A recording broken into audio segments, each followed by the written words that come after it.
Here's the horn. Final score, Fever 74, Lynx 59. And for the first time in franchise history, the Indiana Fever are WNBA Commissioner's Cup champions. The horn screamed, and Target Center froze.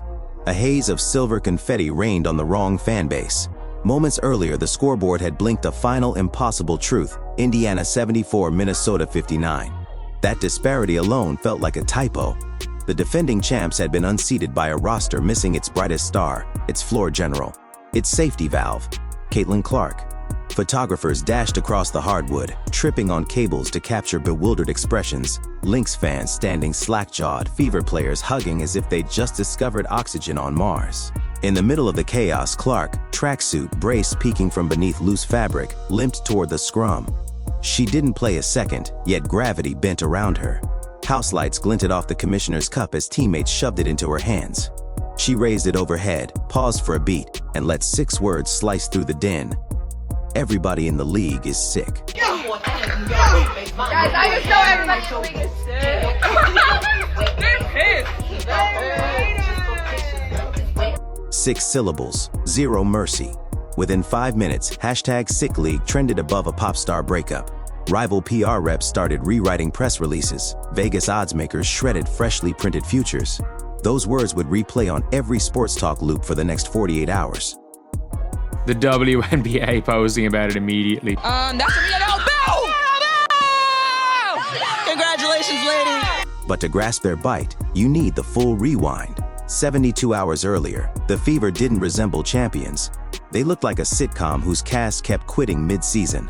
It began with a stubborn groin strain that downgraded Clark from questionable to no-way 3 straight games. Her absence gutted the playbook. The pick-and-roll sets designed around her 28-foot gravity evaporated. Transition outlets slowed because nobody could sling an 80-foot laser on the move. Then the locker room door swung open for the strangest plot twist: DeWanna Bonner. Signing the 37-year-old 6-time All-Star had seemed genius. Veteran poise, locker room wisdom, late-game composure. 9 games in, she met with management, cited fit issues, and requested a release. Rumor mill whispered conflict over touches. Skeptics labeled it a paycheck heist. Either way, her departure left Indiana with 1 fewer grown-up voice just as the season hit its deep water phase. Sports radio vultures feasted. How does a team missing 46 points per game walk into a title clash against a juggernaut? Pundits paraded brutal graphics, Indiana's offensive rating plummeting from 107 to 98 in Clark's absence, assist percentage free-falling, pace crawling. Social media spat eulogies. Fever are cooked, one post read, garnishing 12,000 laughing crying emojis. Yet breezing past the training facility windows late that night, one would have seen every light blazing. Coach Stephanie White hosted a film marathon, splicing tape like a surgeon. She froze sequences from early April when the Fever blitzed opponents with whiplash ball movement. She underlined a single mantra on the whiteboard: pressure equal to privilege, then left it unerased, daring each player to internalize. It would become their North Star. On the other sideline marched a machine wearing teal and gray. The Minnesota Lynx entered the Cup final with a 14-3 record, top 5 in both offensive and defensive efficiency. Basketball's version of a double major at MIT. Their half-court motion, engineered by Coach Cheryl Reeve, looked like synchronized swimming with sneakers, constant flare screens, weak side. Cuts time to the millisecond, plus Nafisa Collier, an MVP frontrunner averaging 21-9-4 on lunatic efficiency. Vegas pinned the spread at 14. That number mattered. Double digits in a neutral site championship is rare. Double digits on the favorites' home floor borders on insult.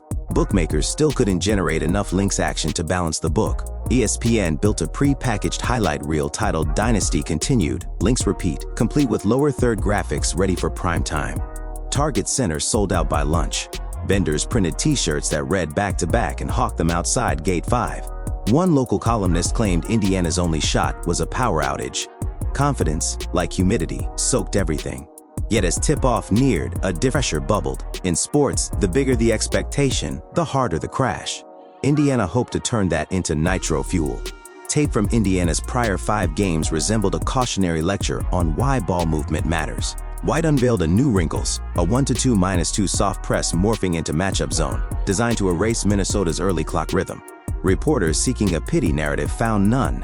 Mitchell joked to a mic holder, "We're caffeinated, not intimidated."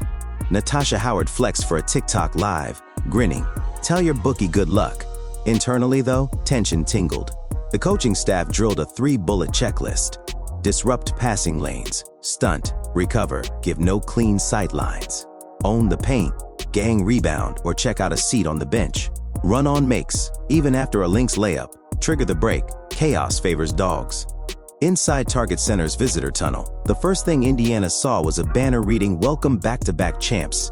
Instead of anger, they cracked up. Sophie Cunningham snapped a photo, captioned, "Oops, spoiler alert," and hit post. No Clark, no problem. Indiana's 5 double-figure scorers shot 100% at the stripe and stole the cup. Indiana didn't just shoot better. They finished +-10 on the glass, +-7 in assists, and hit every single free throw, wiping out 18 turnovers. Howard's 16-12-4 crowned her MVP night, but the unsung punch was Cunningham, 13 off the pine and a game-best +18. Minnesota's top 3 scorers combined for 38 points, but also 11 turnovers and sub-36% shooting. Collier's 6-4-18, Smith's lonely hot hand, 34.9% team shooting. Every Fever starter shot at least 40%, every Lynx starter but Smith was under 35. That gap plus a 40-30 rebounding edge sealed Indiana's first ever Commissioner's Cup. Target Center feels like a unplugged amp, silent. Final horn. Scoreboard etches the upset forever, Fever 74, Lynx 59. Inside Indiana's cramped visiting locker room, chaos achieves joyful absurdity. Someone cues DJ Khaled's "All I Do Is Win." Champagne arcs off fluorescent panels, and training staff towels double as victory flags. Clark, who'd spent 4 quarters coaching from the bench, hobbles to the middle and raises the cup like a medieval chalice. And remember White's mantra, pressure equal to privilege. The team saw it in real time. They weathered star absences, leadership betrayal, national ridicule, and still seized hardware on enemy hardwood. That's not chemistry, that's alchemy. But circle every Fever road game in red, scalpers already have. So here's the question, haunting 17 other locker rooms. If Indiana can dethrone the champs without Clark, what havoc awaits when number 22 re-enters the starting 5? Hit subscribe, flick the bell, and brace yourself for Act 2, because the league isn't just sick, it's running a fever.